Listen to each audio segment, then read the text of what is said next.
Now, this is an unusual case because Bernie Sanders' campaign had a problem on December 16th. There was a breach of a firewall between their information on voters and Hillary Clinton's campaign's information.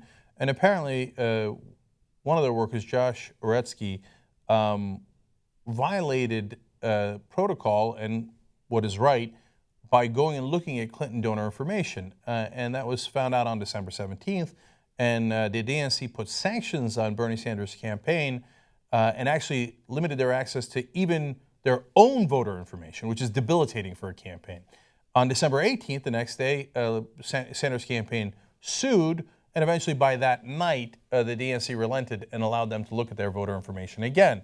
And this was information they were all using from a third-party vendor who's a private company called NGP VAN. And so you might have heard that part of the story. Now here comes a strange twist. The campaign that's accused of the wrongdoing is demanding a full investigation. And the people who accuse them are not sure they want to have one. That's not usually how things go. So a campaign advisor for Bernie Sanders said, "We have demanded a full investigation from top to bottom." I mean, this goes again towards the uniqueness of Bernie Sanders' campaign. They say, if we're accused of wrongdoing, great, I want you to look into it completely from top to bottom. And then I want you to tell me what we did wrong. Who does that? I mean, if you want to talk about transparency and inspiring confidence, that's what you would do. And it's not standard political fare, and it's not a trick.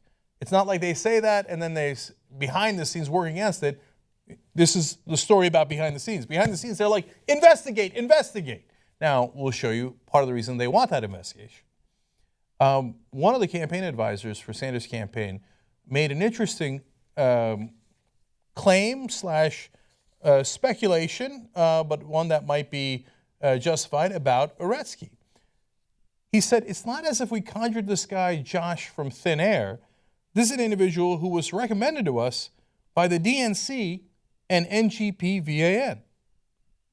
So they said, okay, look, we need a guy who's good with voter data. Who do you recommend? The DNC says, okay, get Josh Oretsky. NGP VAN, their COO, gives a full recommendation for Josh Oretsky. Now, their COO no longer works there. Yahoo News, who broke the story, went and asked them to comment. DNC, as usual, stonewalled, wouldn't comment at all. And the company itself doesn't comment either, let alone the people who gave the recommendations. So the campaign advisor continues.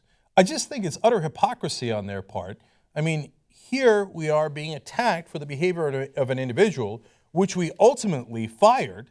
We agree he acted improperly, but it's just amazing to me that this individual that actually caused this trouble in our campaign was recommended by these guys. False flag operation, perhaps? No, honestly, I have no idea. All I know is this is bizarre. We have a situation where one group is at fault. The NGP VAN, that's the private company, they're the ones that lowered the firewall. That's their mistake. They recommended a guy to the Sanders campaign who, when the firewall is down, goes in and gets information when he shouldn't. The Sanders campaign fires him, goes, well, you shouldn't do that. You're fired. And then they turn around and go, why'd you recommend this guy? They go, no, you should be punished. Us, not at all. And the DNC, who also recommended the guy, goes, investigation, what name so? You're at fault, but I'm not going to investigate. Okay, the advisor continues. I don't know how you could more centrally connect this thing than those two entities. Here we are being attacked by both of these entities when, in fact, they recommended this guy to the campaign. So, at a minimum, the advisor is saying, don't they bear some responsibility for the guy that they recommended, foisted upon us in a sense, recommended for us, and then he winds up doing this thing he shouldn't do and we fire him immediately? We're looking for repercussions. I mean, how often do you find somebody who is the accused going, I'm looking for repercussions? Amazing. I've never seen a story like this.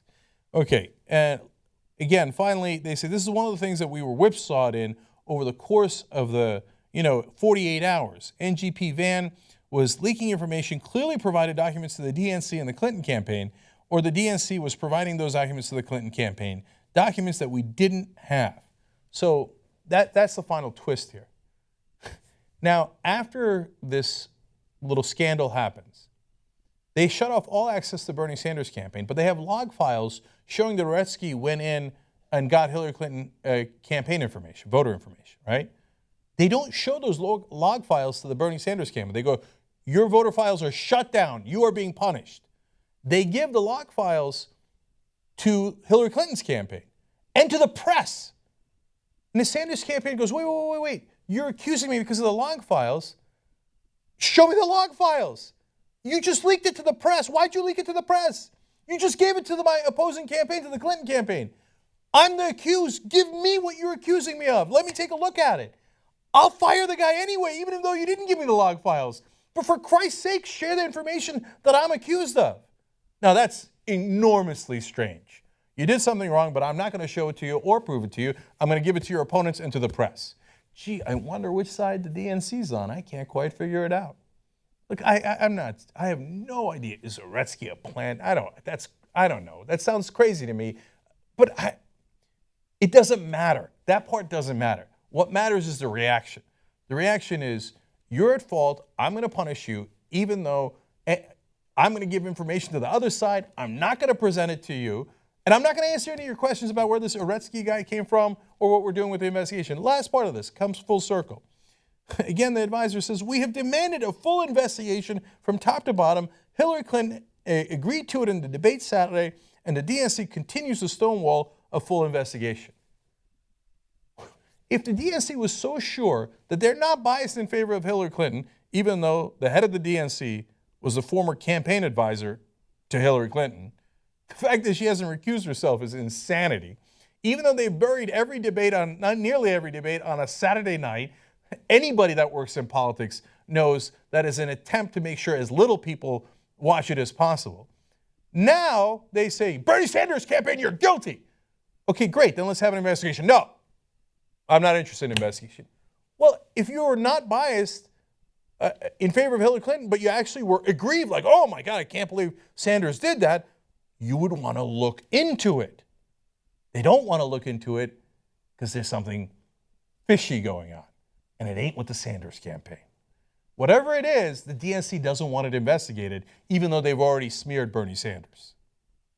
Gee, I wonder if the DNC is biased. I can't quite tell.